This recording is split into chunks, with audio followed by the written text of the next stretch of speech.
Good afternoon, everybody. Happy Labor Day to all of you here in the room and watching, and to you, oh famous author. Well, thank you, dear, and to you, most famous bookseller. Well, thank you. And publisher, and I could go on forever. Good.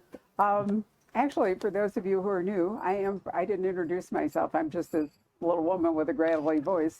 I'm Barbara Peters, and I'm the owner of the Poison Pen, which will be 33 years old on October the 4th, with Mr. Sanford coming to celebrate with us. Hooray!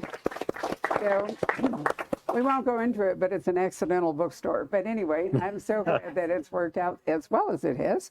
And we have been with Craig for every single book. And he was here for Cold Dish. Do you remember with the second book, your publisher was hesitant to send you on a book tour?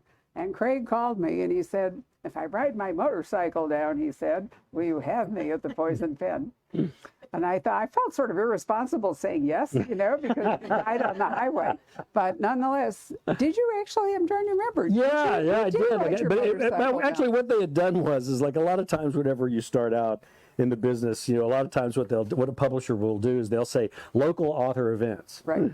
And so that's what they were going to do, was local author events. Well, we have 3 bookstores in Wyoming. Okay. And so it was like, okay, so this is not going to go very far then, I don't think. And so that's the point in time when I had this motorcycle that got about 85 miles to the gallon. And I thought, you know what, if I took off on that thing, I could cover a lot of ground. You know, it was back when gas was affordable, and so I did. I took up a great big Northwest tour that you know, and then down the West Coast, and then back up to the Inland Empire and back up again, and it was great. It was actually a fun trip. It really, you know, was a wild one, you know, but I had a great time doing it. And here you are. I know, until Judy had a fit and said, yeah, no, you're not going to go on a motorcycle for 7,000 miles every year. That's just not going to happen. Good idea. But Craig is a wonderful example, the Walt Longmire series of television increasing your audience. And a lady just reminded me of your famous story about, there are books. Yeah. Right. Gosh, yes. Which I love. But it's definitely true. And it's also important to remember that the books are still the books, whatever the television is, right? Right. Because there are a number of... 2 separate but equal universes is the way I like to look at it. And if they're not in parallel exactly, it's okay. No, it's actually even better because, I mean, you know, I had an awful lot of people that came up to me after the TV show got started, and they said, well, you know, I would say things like, you know, have you read the books? And they'd be like, no, I've seen the TV show. And I'm like, yeah, but you haven't read the books. And that's a different arc, different characters, different development, different all kinds of things. And so in many ways, I think, you know, they were doing me a favor. You know, well, first of all, like that, whenever you take a 42-minute teleplay and try and draw that from a 350, 400-page book, you're going to leave some stuff out. It's just, there's no other way of doing it. And so they kind of cherry picked at bits and pieces from all the different books to go from, and then of course once they develop their own kind of arc, you know, of character, then they have their own storylines that they want to work with. But it actually did me a world of good, for them to kind of go off in a little bit different direction than from what I was doing. Because then people would have a reason to actually read the books rather than just watch the television. No, that's absolutely true. And some things that you can do in books you can't reasonably do in a video platform. So, you know, I think it's great. Did any of you watch Dark Winds, the new Tony? Wasn't it interesting to see the character from Craig's series come to life with Joe Leaphorn? I mean, so how did that, you know? You know, of all the things I'm proud of the 6 seasons, you know, that we accomplished, you know, with Longmire, and to be honest with you, we're still one of the top 10 to 20 shows on Netflix every week. And that's 6 years after we ceased production. So interestingly enough, I think, you know, Robert Taylor, the guy that plays Walt, and he said that the contract comes up, you know, with Netflix in November. So it'll be interesting to see what Warner Brothers does at that period in time. Because I mean, you know, they produce, Netflix produces these incredibly huge, you know, multi-million-dollar shows with all these big stars and all this stuff. And there's our little cowboy and Indian show creeping along right there in the top 10 to 20 years, 6 years after they stopped production like that. And so it's kind of interesting to see, you know, where it's going to happen like that. But then again, we've been scheduled to be off the air on Netflix about 4 or 5 times now, 4 or 5 years in a row, and they hold on to it.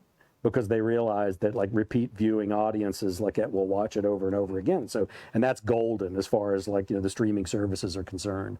So we'll see what happens. I mean, who knows? Like that, we're just I have to wait keep and see. hoping it will come back to life on another platform, right? Because Yeah. You would think. Well, I think the actors would really, would really like to do. Oh yeah, they're all in favor. Like course they're they all are. in favor. The other thing was I didn't answer your question, like which is that Zahn McLaren and like getting all these wonderful roles like that he's getting. I mean, probably one of the things I'm probably maybe more proud of than maybe anything else that Longmire accomplished is I think we gave more roles to native actors than the rest of Hollywood combined for 6 years.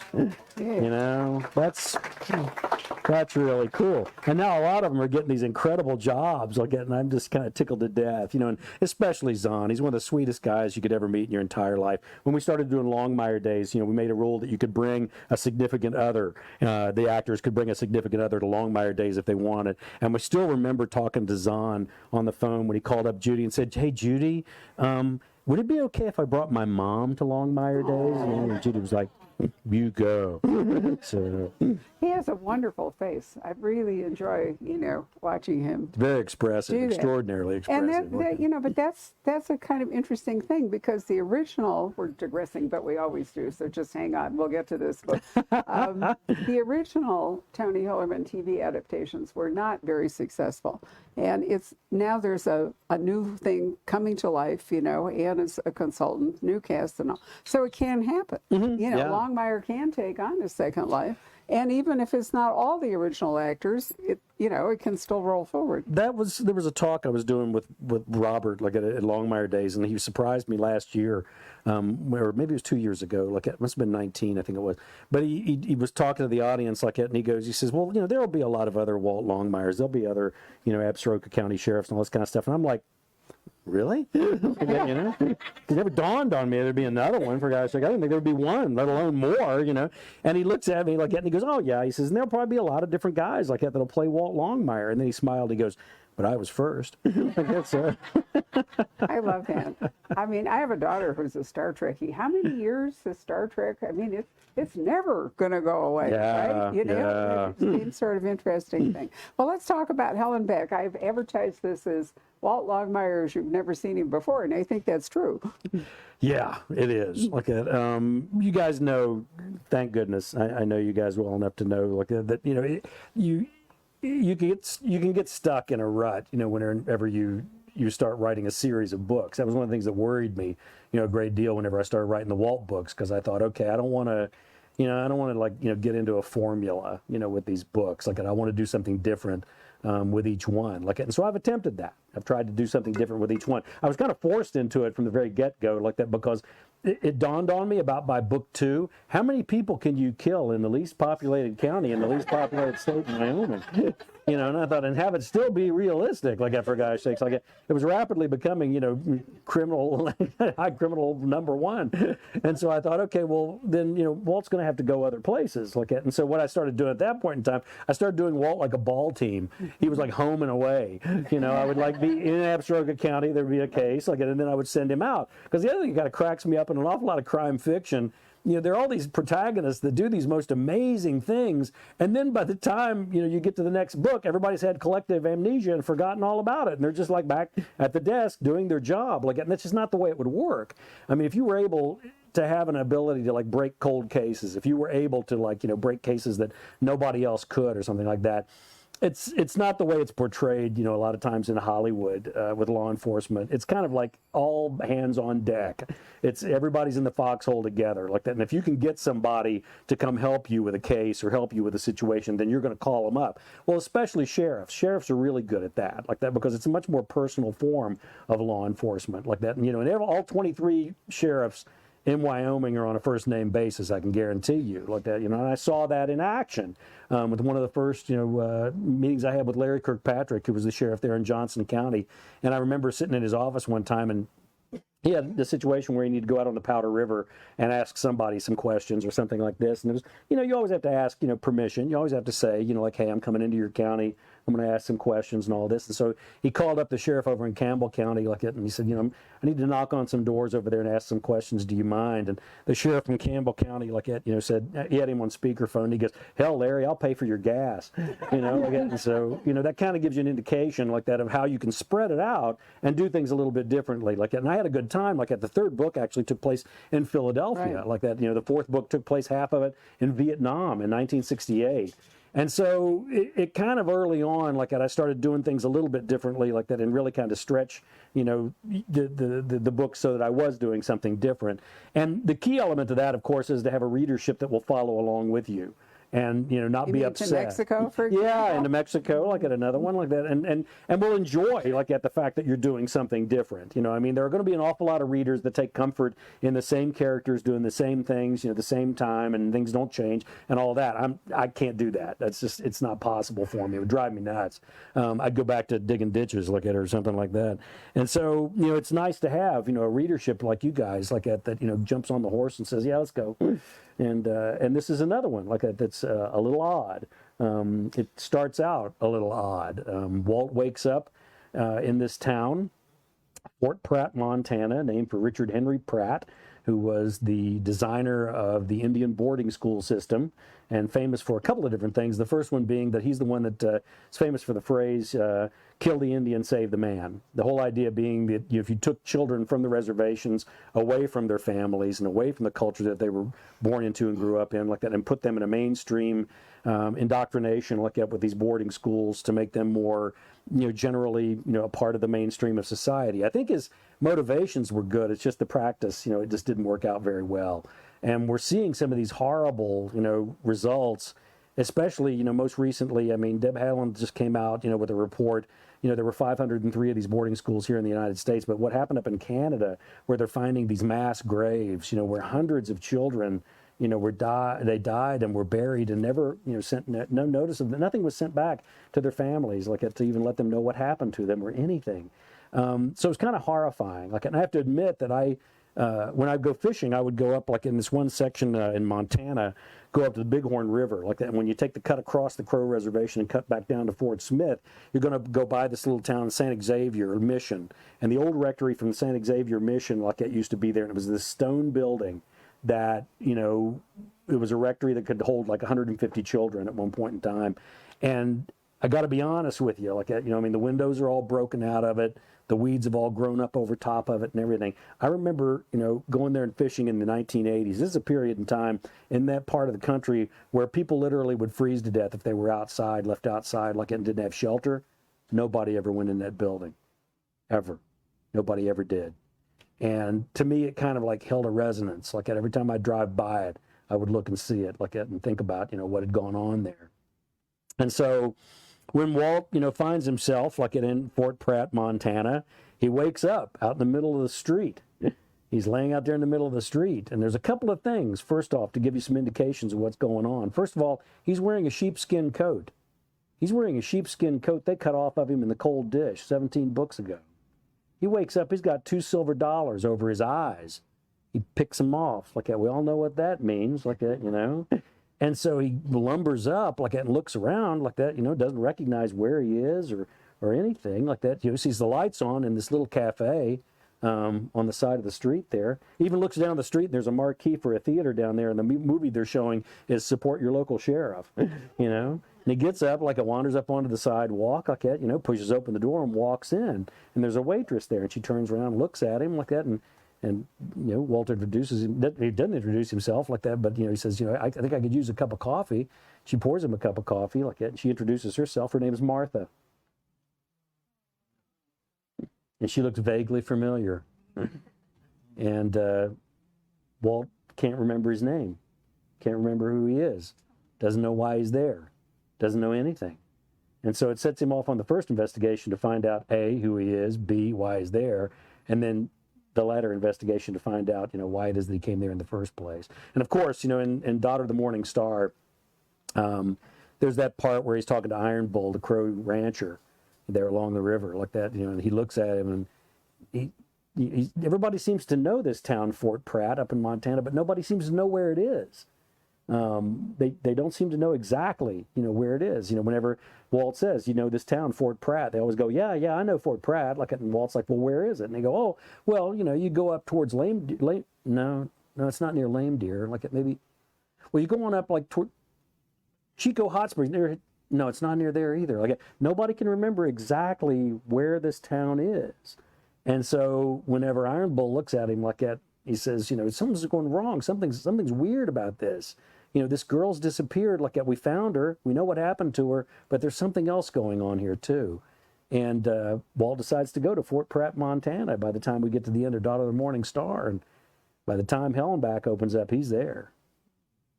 And you knew it all along. Didn't you? I know. Not an accident. I did. And there's, one of the elements that's kind of fun is that spirituality that's really kind of important in the books. A lot of it because, my friends up on the Northern Cheyenne, the Crow Reservation, that's an essential part of their day-to-day life. It's got to be, it's a part of everything in their lives. And so I remember sitting on the porch with Charles Whiteman, and he was a tribal elder up there, and he's actually the character that I based Lonnie Littlebird off of. Because he was famous for falling asleep during meetings. And that's how he got elected chief. Which, from what I understand, happens a lot of times. You wake up and suddenly you're the chief. And anyway, I remember sitting on his front porch one time, and his grandkids were out playing around past the corral, towards the tree line like that. It was getting dark. And I remember, Charles going, saying to them like that, he said, you better come back here to the house. The Evoetse Hail Mese will get you. And, my Cheyenne's, a little workable at least. And so I heard all those words and I knew what they all were except for that phrase, Evoetse Hail Mese. And I said, well, and I knew the literal translation, it meant wandering without. And so I asked Charles, I said, Charles, what is that? What is that? And he goes, oh, it's a boogeyman. He said, it's a boogeyman that, we use to scare the kids. If they go out too far or get too far away, we can scare them to come back. And he says, and that's what we do. We call in the Evoetse Hail Mese. And so, it didn't seem for about a month or two like that. But the next time I saw him, that had been preying on my mind, that whole time. And I finally asked him, I said, the next time I saw him, I said, well, Charles, you don't mind me asking. I said, have you ever thought about where this Evoetse Hail Mese, could have come from? And he goes, he says, I have been. He says, since we had that conversation he says, I have kind of rolled it over in my mind He says, I've got a theory on that. And I said, well, I'd love to hear your theory. And he said, well, you got to remember that back in the day, we didn't have prisons. We didn't have police departments or anything like that. If somebody did something bad enough that, you couldn't tolerate them, within, a civilized society, he said, we banished them. He said, we banished them to the wilderness. And it was basically a death sentence is what it was. And I was like, okay. He says, well, what if there was something out there? What if there was something out there that collected all those souls that nobody else wanted? That were hungry for, human companionship. What if it collected all those souls and put all those souls together and carried them away? And I thought, that's scary. And then I started thinking about it and I thought, okay, well, what would be the best feeding ground for something like that? And I thought, one of those boarding schools where those young souls are there, neglected, abused, and ready to be devoured. And so I thought, let's just send Walt on, because Walt's good at going where angels fear to tread. It should be above his door, at the Absaroka County Sheriff's Department. But yeah, and I kind of sent him out against a pretty bad, situation like that, and a very formidable adversary. And hopefully you guys will enjoy it. So you seasoned readers know that if Henry Standing Bear is in a book, something very odd is likely to happen, right? Yep. So the minute Henry shows up, you go, oh, okay. And that was something new too, because we haven't seen Henry for a little. Well, no, it's not that so much as it's interesting because the mainstream of the book, of course, is first person. You're in first person in Walt's head. Even when Walt doesn't know who Walt is, you're in Walt's head. You have to find out what's going on, what's happening. But then, as the chapters continue, every chapter begins with Henry and Vic. And they're written in third person. This is the first time I've ever written in another tense and they're in third person. And so they're looking for Walt. and they're in this town. They're in this town, Fort Pratt, like that, trying But to you find have to him. do that. Walt can't tell his own story and doesn't even know who he is. Exactly, And, like that. You know, well, it might be a completely different time, and realization like that for that character too, like that. And so it was interesting. It was interesting to do, and interesting to see the two of those characters like at working together to try and find Walt and find out what's happening here too. So Craig told me for months, this is a strange book, he said. I'm not sure you're going to like it. So you can imagine. Actually, this is what I get to read, which is an advanced reading copy. See, it's a typescript, and it's all bound together because I have to read this way in advance of this conversation, right? Otherwise, I couldn't be talking to Craig. And sometimes what can go wrong is that the author changes things. So the book I read isn't necessarily the book that you're going to read, which is unnerving. And sometimes the whole dust jacket, this one happens to match, is completely different. So sometimes I come down here to do an event and I look at the book and I think, oh my God, I haven't read it. What am I going to do? I'm going to make this up as I go along. That's right. Yeah. Oh. But a lot of times it's also interesting too, like that, because now they've gotten to the point where they're doing a lot of the electronic arcs. So I can't read them. They don't even No, print arcs a lot of the time. My mind, that's why I get typescripts. I have a mind that I can remember everything I've read. I have an eidetic memory. I can't remember anything electronic. If I read on a Kindle, whatever, which is basically just an electronic scroll, I'm dead. But I can remember on what page I read things, so I have to have, so what they do is they send me PDFs, and which my husband can print out, and then they come with all this thing like I have to promise, that I'll never hand that out to anybody. Last year, never show when it to we were going to anybody. do an event with John Grisham, I said, I probably ought to read the John Grisham before I talk to it. And then this thing appeared in my inbox, and I thought, well, let's see. I could sell it on eBay for $1,000 or something, or I could read it and talk to John Grisham. I probably can't do both. But I mean, it's interesting how trusting. I want your printer ink budget is what I want. Like that. Well, my husband is really sweet about doing all that for me. Yeah, he's a great guy. He's home cooking dinner for Craig and Judy. You think that he came to see you, but in truth, he really came to eat dinner with Rob and me and play with the puppies. But we've been doing this for a long time. We've had a lot of meals together, haven't we? We have some very fine ones. We have, some of which cooked by Craig and Judy up at their home in Wyoming, which is a lot of fun. They have a wonderful, I've actually been to Ucross, found the driveway, which is not that hard. When it's all right. All right.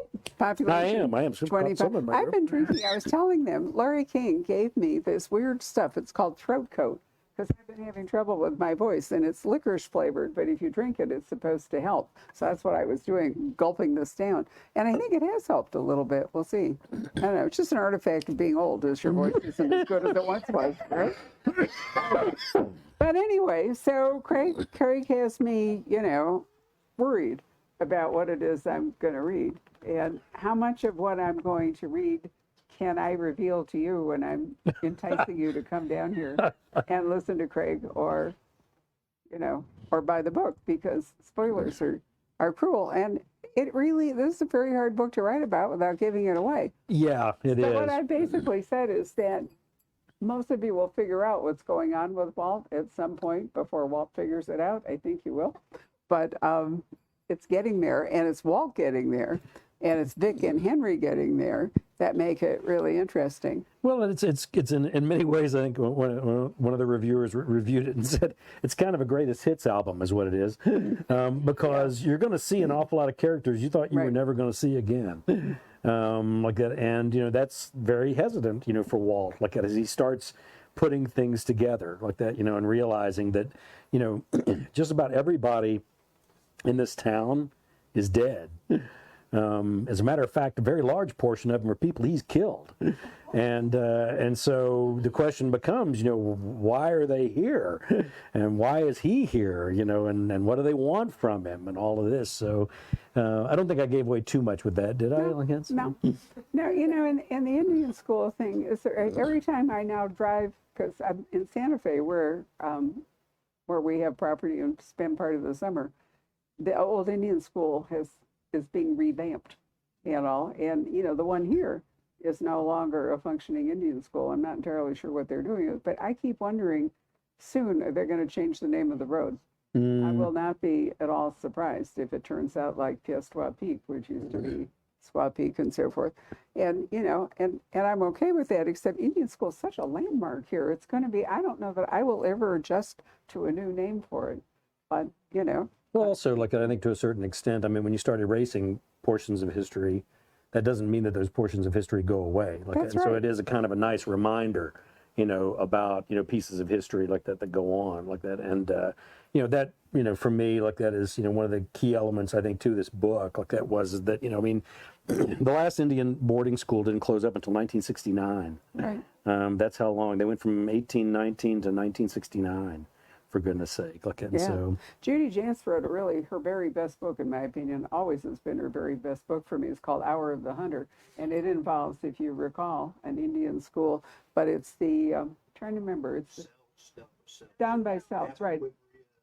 Yep, it's down in southern Arizona. I'm trying to remember the tribe that, Tohono O'odham, thank you. Yep, I actually practiced pronouncing that so I could do that with you. So, you know, as you say, with 300 and some of them, they were all over. And, it, you know, it reminds me of the old Jesuit mantra, you know, give me a child until he's 7 and, you know, I will always have him. And I think that was part of the theory behind the Indian school was that if you could take a young child and have that intense 7 years, then... You know, and now I find it really fascinating that, you know, when Tony published The Blessing Way was 1973, 74, something like that. He couldn't do that today. Nobody would let him publish. A non-Navajo author could not publish The Blessing Way today. Just can't happen because there are now own voices coming along. So now we have David Webley Wyden, who's a wonderful author. And we just had Ramona Emerson, who is a Navajo living in Albuquerque, who's written a book. And so, you know, I feel like Tony and Margaret and James Doss, who wrote about the Ute, do you remember that? They kind of opened the way, but part of it was there weren't any actual Native Americans writing crime fiction. It isn't their literary form. No, it was an oral history an awful lot of the time. Like it, so even the written, you know, communication like that was kind of a, you know, an oddity. Right. So I think of them as opening the way, you know, and now there are people stepping into it. Oh yeah, absolutely. And I know I'm all for that because but I thought that the authors who did do that, like Tony and Jim and Margaret and whatever, knocked themselves out to do a good job. And, you know, and whenever we would talk to them, you and I did, how many events with Margaret Cole? You know, the Arapaho really liked her, you know. Oh, yeah, no. I was on a panel with David, actually, like that, you know, about, you know, cultural appropriation, like that. And we all kind of came to the same conclusion was that as long as it's done with respect, as long as it's done, you know, the best way that it possibly can be, that you're not just using, you know, a certain amount of people for just like set dressing, you know, for whatever it is that you're doing. Like, then as long as it's respectful, like, and the research has been done, there aren't any problems with that. Like, but how about if nobody's doing it at all?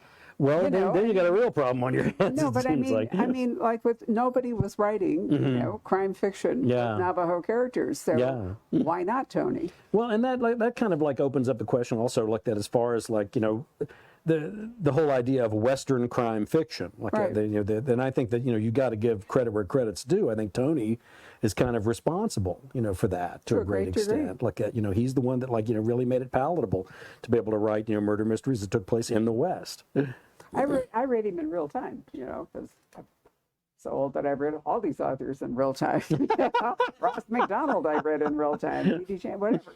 But it was interesting. Ramona Emerson was a little, I think, hesitant to endorse Tony, but she was writing about Navajo spirits and so forth. And if you've read The Blessing Way, that would have been the first time you probably ever knew about why, you know, how they feel about ghosts and, you know, Chindi and why the Hogans have to be, you know, open when somebody dies and then you don't go back and all. So I don't think that I would have enjoyed Ramona's book if I hadn't already read Tony, you know. And I think it's important for people. I mean, he's become historical fiction, right? Do you realize it's going to be 50 years next year and he wrote The Blessing Way. So if the bar of historical history is maybe 50 years, it's moved. In the time I've had this bookstore, it has moved from the 1930s to the 1970s. How scary is that? Some of you are seniors, so you'll sympathize with how I feel about watching my life actually become history. But you know, I think you have to respect the way the authors wrote was true for them at the time.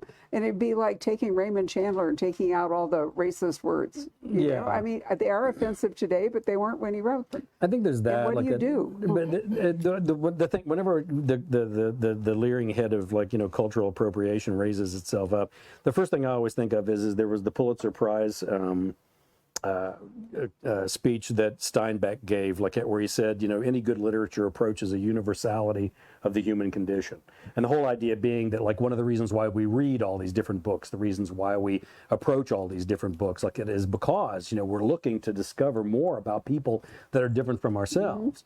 And the other direction is kind of a dead end. I mean, when you really get down to it, I mean, you know, if natives are only allowed to write about natives, if white people are only allowed to write about white people, like if women are only allowed to write about women, if men are only, nobody's going to write about horses. This is going to get stupid really quick, you know. And the thing is, I don't think it really helps the situation either, like that, because I mean, the whole idea is to reach out and understand each other and have an understanding and an empathy, you know, for each other. And if you don't cross those boundaries, like that, then, you know, you're not getting the full picture of these novels anyways. Those of you who get the e-news saw that I quoted an author, and I thought she said a really wonderful thing. Among all the other benefits that come with people who read, is that it makes you a nicer person. Empathy. I think it's true. Yeah. You know, that it does. The more you learn about people different than you, the more empathetic you can be and the more tolerant you can be. I agree. So I really, you know, really like that. So what are you working on now? Oh my goodness, let's see.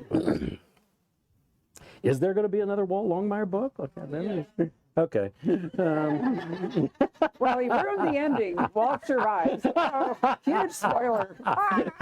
There's a reviewer that a wonderful young man I did an interview with out of Spokane here just yesterday, like that, and he was like, "Yeah, I read your book. It's kind of scary because, you know, I don't know if Walt's going to make it or not." Like that, and I said, that's kind of the point. Like that, I said, you know, if you do these books, I mean, you know, you have to be honest about it and say, okay, you know, if you're going to really be honest about the characters and to the reader and all of this, you know, that with what the business that Walt's involved in, it's always going to be a possibility he won't make it through the next book. You know, it's just like anybody in law enforcement that puts on that belt, like that, the pins on that badge, they may not come home that night. Like, and so you have to approach the work with that same ideal.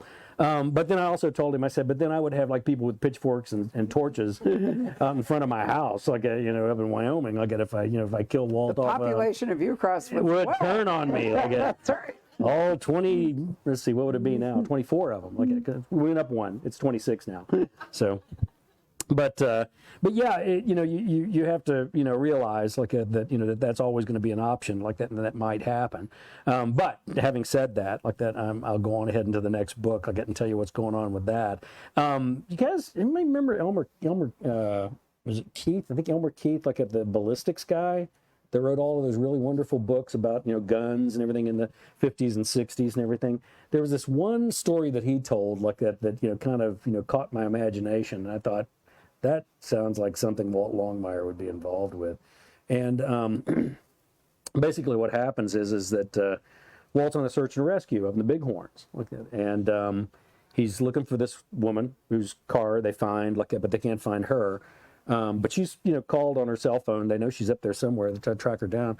And he finally finds her, like that, you know, and but then he has to get up on a high rock spot to be able to get out. He has to borrow her cell phone to do it, and gets up on top of the rocks up there and call out and get somebody to, you know, come and get them.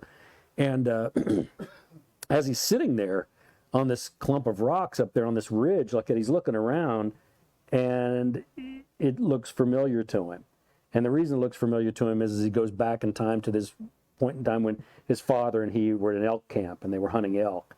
And his father, he tells him, have I ever told you about the first man I ever saw killed? And Walt says, no, look at, and so he tells him the story. And of course, what the story is there's this man that after the war, World War II, look at, came back from Battle of the Bulge, look at, wanted to go, get an elk, look at, for the winter. And so they take him, up on the mountain to get this elk. Look at, well, then two of his friends say they would like to come and possibly go, on this trip too. And the guy's killed. The guy's killed. You come to find out that he was the state accountant for the state of Wyoming. And the problem is like how he was killed was with a weapon that nobody at the elk camp had. 300 H&H Magnum. Nobody was carrying that. Okay, so who is it that did it? And so, as they're sitting there making this phone call, dog is like digging around underneath the rocks after something. And, Walt's calling him out and saying, it's a marmot, leave it alone. Look at, well, then the dog comes out, he's got a piece of leather. Looks like either a piece of tack or, a rifle sling or something. Like it reaches down in there and pulls this thing out, and it's this 300 H&H Magnum. And through process of elimination, Walt discovers that the owner of that rifle was his grandfather. Stop right there.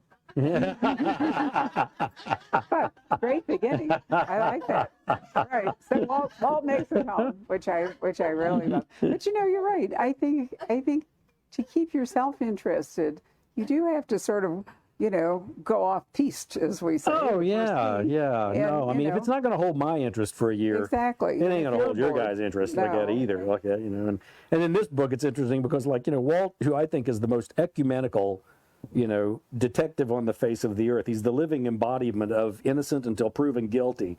He starts this investigation on his grandfather. He's out to get him. Ooh, gosh, we have to wait a whole year. How cool is that? Right. Well, maybe we should ask for questions, since we probably have said more than we should say about either book. Who would like to ask a question? Just stick up your hand. I'll let you choose. This okay, show. Sure. The Evolution TV series had characters portrayed by different people, different ways. Do you have favorites, like specifically Bear? Yeah, they always approach these things a little bit differently than anybody else does. And I know I've told this story before, but I'll give you the Reader's Digest version of it. I remember when they were first doing the casting, the producer said, we're thinking about making the actors about Henry and Walt about 10 years younger than they are in your books. And I had the redneck cowboy response, well, now why are we doing that? and they said, well, because we'd really like the show to run for about 10 years, and we'd rather not have Walt and Henry on walkers, by the time we get to the end. And so, they have reasons, for what it is that they do when they change things like that. And Lou does a great job as the character. He really captures, I think, the humor and the spirituality of the character. Does he capture the physicality of the character? Maybe not like that, because, Henry's like 6'5", weighs 230, 240. He's built like a Greek god, like that. He was a fullback, for Berkeley, and all of this. I've actually got a few notes on the book that's coming, the one after that one. There's this one point where he and Walt have to do this road trip all the way from California, because he was in Berkeley and Walt was at USC, but they lose their deferment and they're drafted, and they're going to have to go all the way across the country on Route 66, part of it, all the way, because Henry's going to Louisiana for Special Operations Group training, and Walt's, of course, going to end up Paris Island. And as they're on their way, they're getting ready to leave like that. And, Henry picks up, Walt's book. It's laying, they're in this old ranch truck driving all the way across the country. And he reaches over and picks it up. It's Dostoevsky like that, and he says, what are you doing? Like that. This is Walt's, it's a little bit of summer reading like that. And he throws it out the window like that, and Walt's like, did you just throw Dostoevsky out the window? He's like, yeah, that's not summer reading. Like, we're not going to read depressing things like that. And so, but I think that, he captures a lot of that humor that's in that character like that. But it's tough to do the physicality, of the characters an awful lot of the time. We were lucky because Robert's like about 6'3" or 4, weighs about 220 like that. And so he's a big guy. But there are always going to be changes that they're going to do like that to make it more of what will be palatable for them as far as like a television show is concerned. Because because like Walt in the books is like a refrigerator with a head. I mean, he was an offensive lineman for USC, and they played in a Rose Bowl. And so he's like 6'6", weighs like, 250, 60, something like that, And so, and the reason for that, of course, is that, a lot of the Wyoming sheriffs and Montana sheriffs that I know are really big guys, because you have counties in Wyoming that are as big as Maryland. And you have a limited resource as far as your staff is concerned, as far as backup is concerned. And I've seen what happens, when a big animal comes into a room, all the little animals pay better attention. And so, it kind of works a little bit better to have him be that, that big like that. But yeah, I mean, some of the changes that they made, I was, and even some of the characters that they came up with like that. I mean, A. Martinez, the job that he does, as Jacob Nighthorse, I think he's absolutely fabulous in that role. And just amazing. Zahn McLaren is another one. I mean, that character's female in the books, and I think he does a grand job, playing that role. But we were lucky. We had really, really, really good actors, and that's, I think, what it comes down to. If somebody walks in and they're really good, you cast them. If they don't look exactly the way the person's supposed to be, in the novel, they don't care, because they're going to get the best performers that they can. And there's a reason for that. And the reason for that is that writers, TV writers, are just the same as anybody else. If, they sense that like an actor isn't really that good, they're not going to write for that actor. If they get a feeling that that actor is really good, they're going to write for that actor. And so we were lucky, and there was this broad base of really good actors, and so a lot of the storylines could go in a lot of different ways and not feel hampered. So you don't have a rub. now, how do you mean? Like when Bear pulls Walt out with one hand and the river and saves his life. Right. You don't have a rub about that. Oh, yeah. I mean, yeah, there are things like I looked at and was not happy with, or things that I thought, that's not realistic. That wouldn't happen. But I think that's also another, big step in your abilities as a writer, is to know, what your limitations are as to what, you have, say in. I mean, they wanted me to, they wanted me to come and be in the writer's room in Los Angeles when I was talking to him. And I said, I don't think that's a really good idea. First of all, I have to go live in Los Angeles for months at a time, which I don't think would work out well. The other thing is like, who wants the novelist in the room? I mean, you got like 5 or 6 TV writers, and then you got the one guy sitting in the room that's like doing this, going, no. It wouldn't happen like that, and I'll explain why. We don't want that guy in the room. So I think, you just have to be open to the idea that it's a different form, that it's a different performance kind of form, and realize that there are going to be some differences, in what it is that you put on that page. So Think about Elmore Leonard, who said that selling your book to the movies was like a car. When it was yours, you drove it, and when you sold it, somebody else got to drive it.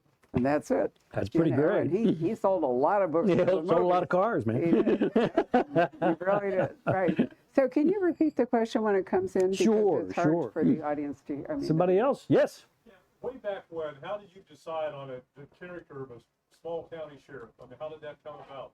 How did I decide on a small county sheriff? About 20 years ago, and Barbara can back me up on this, everything was noir.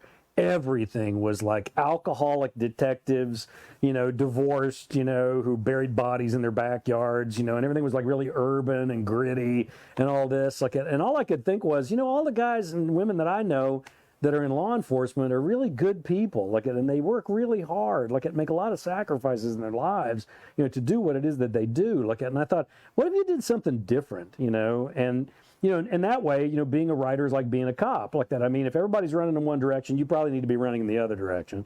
And so I thought, well, what if you did, what if you did something where the protagonist was the sheriff of the least populated county, in the least populated state, Wyoming. We have 500,000 people in the whole state, 9th largest state. And I thought that would be something different. That would really force you to deal more with the characters and their relationships, and the world, that they're in. It also will provide certain hurdles to get over. I'm always laughing when people ask me, why doesn't Walt carry a cell phone? And I'm always like, you've never been to Wyoming, have you? I mean, yeah, it works on I-80 and I-25, but that's about it, You can take pictures of you with the antelope and buffalo, if you can get them taken quick before they run over top of you, But to me, that, it seemed, kind of obvious that it would be something very, very different from the stuff that had been done before. And then the question became okay, well, how do you utilize some of those tropes, like, and some of those, really strong images that we have of the American West, and of that cowboy mythos and all of that, but transport that into a modern era, where Walt has to deal, with a much more complex world, than, maybe Roy Rogers ever did. And so that was kind of fun for me, I thought, and so that's always going to be the big thing too. If I think, okay, I might enjoy writing that, then maybe I can write it. So actually, a pertinent question would be, had you written anything else before you thought about writing? I have, and nobody will ever see any of it, ever. So. I tried. I've been up in his writing, sneaking around, right? You know what I always love is writers say, no, it's in a drawer, I'll never show it to you, but I want to say, burn it, because if it's there, somebody someday will read it. Patrick, you must have Patrick will emerge now because he has questions from the internet audience. Yeah, let's see here. Well, kind of related to what you just asked, Barbara. Do you have any ambitions to write things outside of Walt's world? Oh, absolutely, absolutely. I've actually started a few novels like that don't have Walt in them, like that. I've got a psychological thriller that I've started, like that. I've got a literary fiction piece, like that. And then I've got an actual Western, like that I'm writing, which came from. I've got a little cabin up in the Bighorns, like it, and it was actually the headquarters for the National Order of Cowboy Rangers. And this was like a social order, for cowboys and rangers, turn of the century. And the little spot where I've got my cabin, the little building, everything's called Lodge 34, Ranch 34.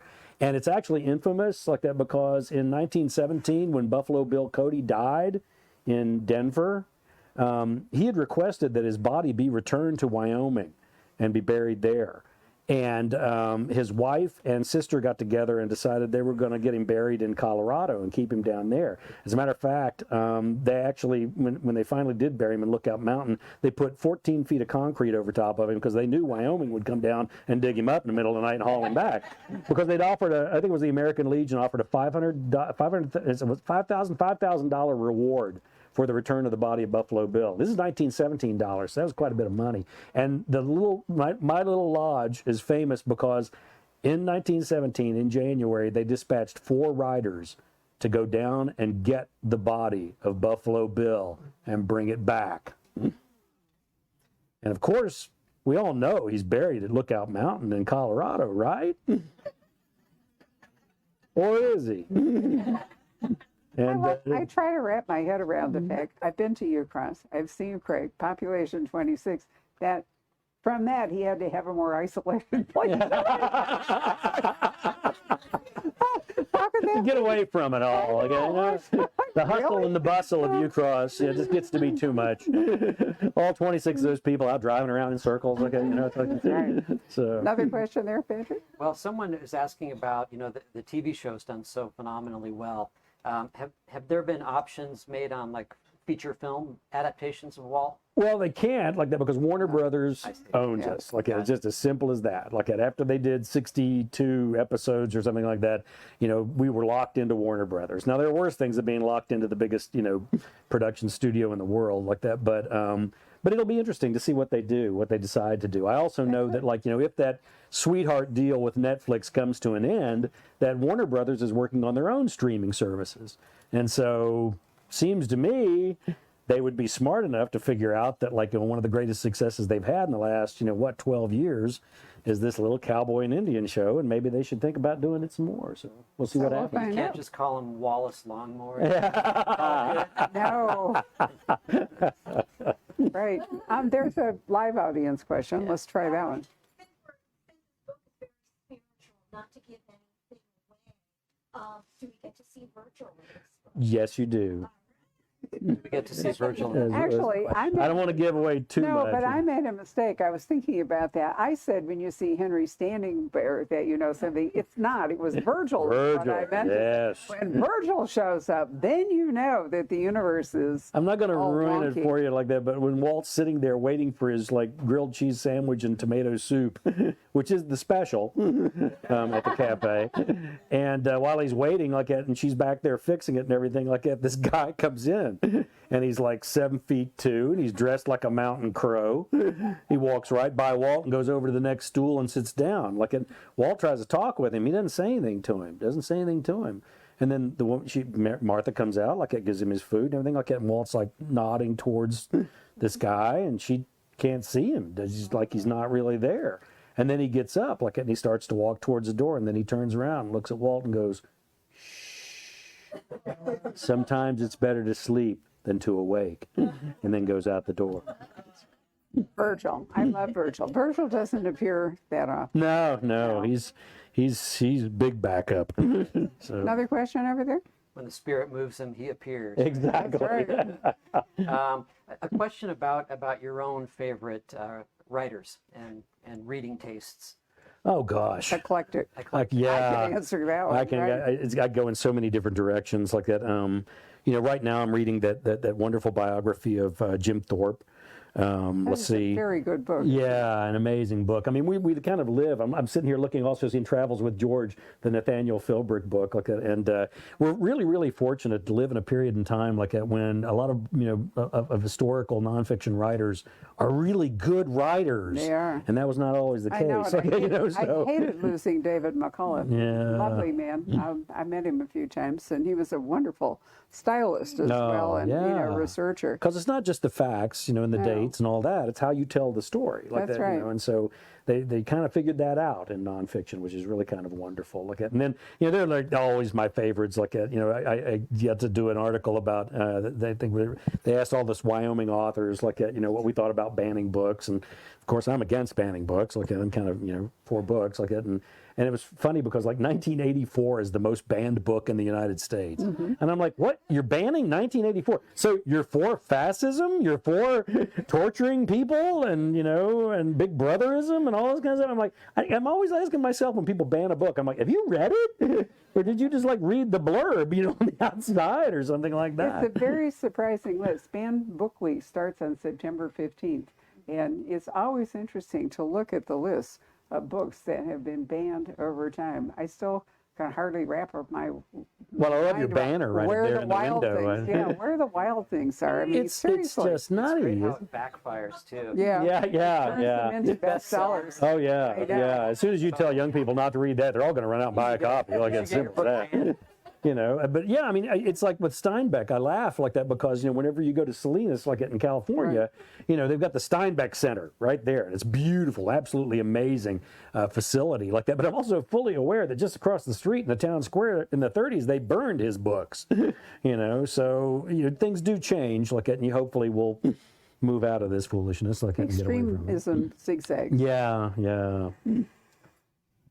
I'm sorry. Yes. You brought up a lot of issues with the natives following your books that you brought up before, and the latest seems to be all these disappearing. We were just up in Wyoming and we saw all these flyers about all these missing women and children and stuff. Is there any other issues that you think you need to bring up? Because we never know about this stuff, and actually, you've introduced me to some of this. Oh, thank Is you. there any other issues that you? I guess the question is like, I guess what other issues like I want to deal with from that little portion of our world. Like, I mean, to me, that's always the key element there. Like that, because Judy was making fun of me like that because I was working on the the murdered missing Indigenous women's resource idea like that a couple of years before it kind of really started getting some traction. I like to think that we had an effect in doing that. Like in Longmire days, actually from like we actually gave $30,000 like to the murdered missing Indigenous women's resource center up in Lame Deer, like which I'm really very proud of. But we've had like she makes fun of me sometimes because she's like, well, do you have like some kind of like crystal ball that you look in to try and find topical things to write about? Like, and I don't think that's it. I think what it is that I'm just trying to be honest with Walt, where he's having to deal with social issues that affect that part of the world, where I'm from. I've said it numerous times. I don't ever want to have Walt chasing Al Qaeda in Crook County. I don't ever want to have Walt on a cruise ship, or something stupid like that. I mean, I want him dealing with the things that Western sheriffs kind of have to deal with. And I think as long as you're trying to get your finger on that particular pulse, it gives you opportunities to be able to seek out some of those issues and deal with them like that. I tend to refer to it as the burr under the saddle blanket school of literature. And in that sense, what it means is like that burr's under the saddle blanket. It's annoying the horse and it's annoying me. And so something's going to have to happen. And so for me, that'll always be kind of a guiding light as far as that's concerned. Gentleman had his hand up a couple of times back here. Yes, sir. You mentioned Daughter of the Morning Star, your previous book. Mhm.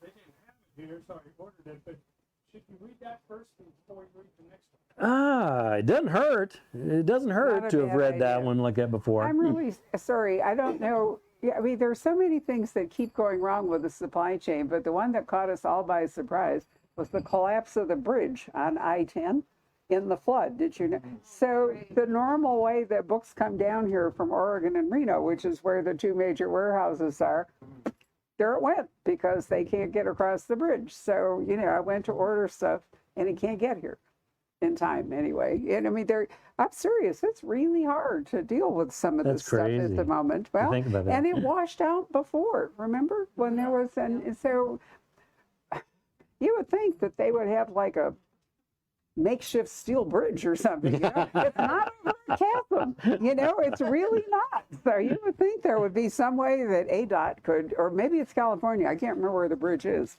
but coming down from Reno, which is where the major Random House warehouse is, which is his publisher, it has to detour now, and so everything takes too long, and it's also Labor Day, so that screws up delivery. So we don't have. We're not in sync as well as we once were. And there's not that pretty anything much I can do explains the about whole it. country right now. We're trying to Well- figure some of these things out, like that, and eventually we will. Yeah, but you don't expect to get sabotaged by the highway system. That's true. Usually there's another way around. I Like that, know. so. But in answer to your question, like that, it's not absolutely necessary, like that, for you to read Daughter of the Morning Star No, beforehand. but it's a good idea if you can. So if we ordered it, it'll eventually be here. Right. The Anybody gentleman else? with the beard all the way in the far back had his hand up. He Like had that. his hand up He's there. engaged in conversation now. Like Maybe that's Larry's going to answer the question. maybe. Maybe. All right. Anybody else? Is there a final? Now's your chance. Right. Sir, what is Yeah. your question? Uh-huh.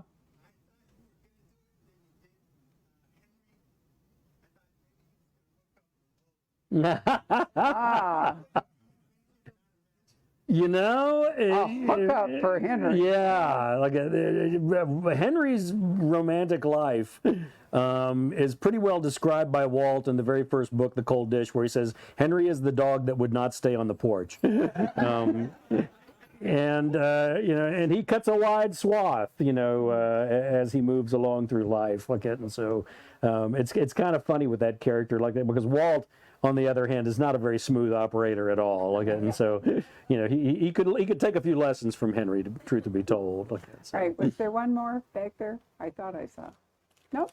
Well, in that case, we have come. Oh, sorry, Patrick, you have one more? Yeah, we have a lot of international people watching online, which is really cool. And one of our regulars, Stefania, again from Italy. At least she's not at 3 a.m, which is when Yeah, she's normally like watching 2 that time. Hi, she says, Stefania. yeah, she says, Mr. Johnson, you're just like the cowboys I see in the movies, which is a nice comment. But how you're very popular in France, right? Yeah, and very. Also in Italy, or Yeah, we're translated, I think, about 27 different languages, but boy, France is the France, huge yeah. one. But you know what? The French always loved Buffalo Bill. I mean, he was huge in France. He toured over there and all kinds of Yeah, things. I think, to a certain extent, like that, he, was responsible with all those Wild West shows, like that, for kind of implanting that imagery of, the wild American West, like that. And it's kind of interesting because I also have to give credit where credit's due. I've got a really incredible French publisher and a really incredible French translator, Sophia Salonides, like at Gallmeister Editions. And they do a pretty amazing Yeah, job. they And do. what I've learned is, in the more languages that I get translated into, that you kind of live or die by your translation. You get a good translation, you get a good book. If you get a bad translation, you get a bad book. And so it's been interesting to see, what's happened. But yeah, it's always a little bit of a surprise. Like, because if somebody would have told me, oh yeah, these books you're going to write about the sheriff of the least populated county, least populated state, going to be a runaway hit in a foreign country, maybe France wouldn't have been the first guess, that I would have Good come up point. with. Like that. And that's an interesting point, because we've said we have this huge international audience, and they buy books that are published and written in English. But I think for many of them, they don't actually read them. They read them in their own language because they're published in their own language, but it's kind of like owning an art print or something, So I don't assume automatically that when a book goes off to, like yesterday, one went to Jakarta, one went to Reykjavik. It's fun to watch it. I love watching it every day where they're going. I don't assume that they are buying them to read them. I think they're buying them to own them, Wow. which is a whole different thing, but really very nice. Mm-hmm, I very. like it. And publishing's become a lot more international. And crime, which is basically, crime fiction is really a British and American construct.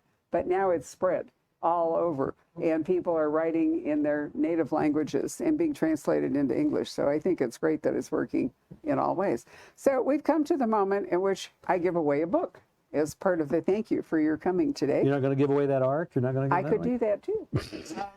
Although by now they bought the book, so it's not going to be self-defeating. Right. So you should have a number in your books. Larry, where are we? 45? 47. Thank you. All right, so I need you to pick a number between 1. Notice I put the onus on him. I don't do this.